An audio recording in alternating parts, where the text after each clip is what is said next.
আসসালামু আলাইকুম। কেমন আছেন সবাই? চলে এলো আমাদের বহুল প্রতীক্ষিত কুরবানির ঈদ। কুরবানির ঈদ আসলেই একটা আলোচনা সবসময় মাথা চাড়া দিয়ে ওঠে, আর সেটা হচ্ছে গরুর মাংস কি স্বাস্থ্যের জন্য ক্ষতিকর?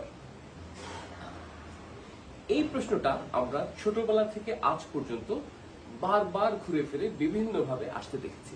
চলুন আজকে আলোচনা করব যে গরুর মাংস কি আসলে ক্ষতিকর। আমি প্রথমেই বলে দিতে চাই, গরুর মাংস হচ্ছে এক ধরনের রেড মিট, যেতে প্রচুর পরিমাণে প্রচুর ডেন্সিটিতে খুব এসেনশিয়াল প্রোটিনস থাকে, যেটা স্বাস্থ্যের জন্য খুবই প্রয়োজন এবং যেটা আসলে বাইরে থেকে না খেলে শরীরে আপনা আপনি তৈরি হবে না।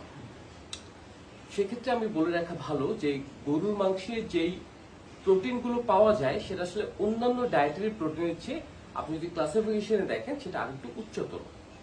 এছাড়া গরুর মাংসের সুবিধার মধ্যে আমি যদি আরো বলতে চাই, সেক্ষেত্রে আমাদের এসেনশিয়াল কিছু ভিটামিন, যেমন ভিটামিন বি12, জিঙ্ক, আয়রন, এরকম প্রচুর পরিমাণে আমাদের স্বাস্থ্যকর অনেক উপাদান থাকে।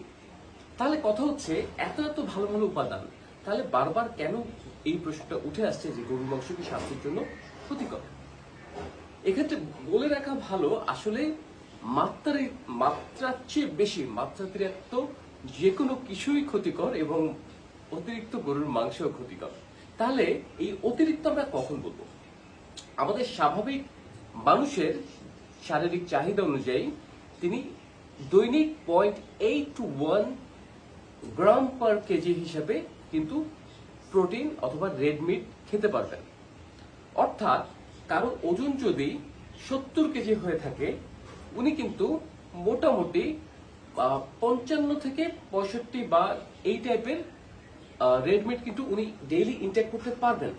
সেক্ষেত্রে কিন্তু স্বাস্থ্য ঝুঁকিগুলো অতটাও অ্যালার্মিং অবস্থায় আসবে না।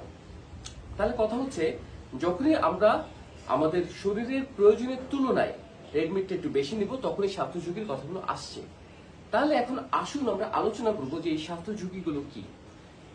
বিভিন্ন গবেষণায় দেখা গিয়েছে অতিরিক্ত গরুর মাংস খাবার ফলে উচ্চ রক্তচাপের হিস্ট্রি আছে বা উচ্চ রক্তচাপ হতে পারে। এছাড়া ডায়াবেটিক মেলাইটাস, এমনকি কিছু কিছু প্রসেস বিফের ক্ষেত্রে, কিছু কিছু প্রসেস রেড মিটের ক্ষেত্রে কিন্তু ক্যান্সারেরও সম্ভাবনা থাকে। এছাড়া গরুর মাংস বা অতিরিক্ত রেড মিটের ফলে অন্যান্য যে প্রবলেম হতে পারে সেটা হচ্ছে কনস্টিপেশন, ডায়েটারি অন্যান্য প্রবলেম, বিভিন্ন কার্ডিয়াক ডিজিজ, এগুলোর সাথে গরুর মাংস অতিরিক্ত খেলে হতে পারে। তার মানে আমরা যখন ঈদে গরুর মাংস খাবো, আমাদেরকে খুব ভালোভাবে মাথায় রাখতে হবে যে আমাদের যেন কোনোভাবেই এই যে পরিমাণটা এটা অতিরিক্ত না হয়। অর্থাৎ একজন 70 কেজি 80 কেজির লোক যাতে কোনোভাবেই 50 থেকে 60 গ্রাম বা 65 গ্রামের বেশি ডেইলি গরুর মাংস ইনটেক না করেন।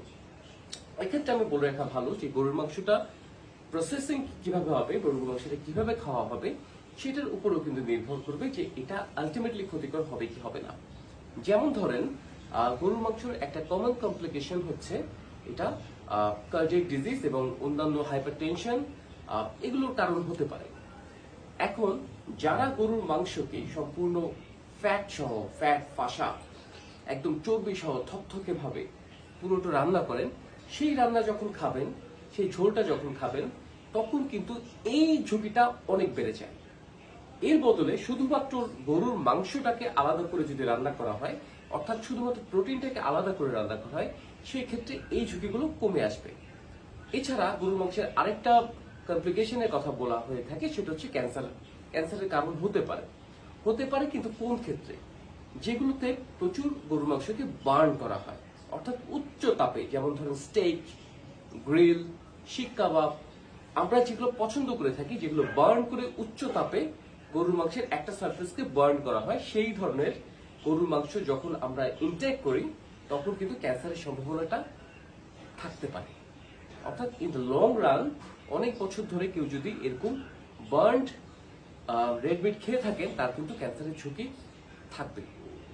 অর্থাৎ আমরা খুব সহজেই যদি চিন্তা করি, কেউ যদি অল্প তাপে অনেকক্ষণ ধরে রান্না করা গরুর মাংস খেয়ে থাকেন, যেটা আমরা বাসায় সাধারণত রান্না করে থাকি, এবং সেটা যদি পরিমিত পরিমাণে হয়, অর্থাৎ তার লিমিটটা যেন ক্রস না করে, সেই ক্ষেত্রে কিন্তু আসলে এটা বলা ঠিক না যে গরুর মাংস ক্ষতিকর। আমরা যদি পরিমিত পরিমাণে এবং প্রপার ওয়েতে এটাকে রান্না করি, প্রপার ওয়েতে প্রসেসিং করি, সেক্ষেত্রে কিন্তু হয়তো গরুর মাংস আমাদের জন্য ক্ষতি তো করবেই না, বরং আমাদের স্বাস্থ্যের অনেক উন্নতির কারণ হতে পারে।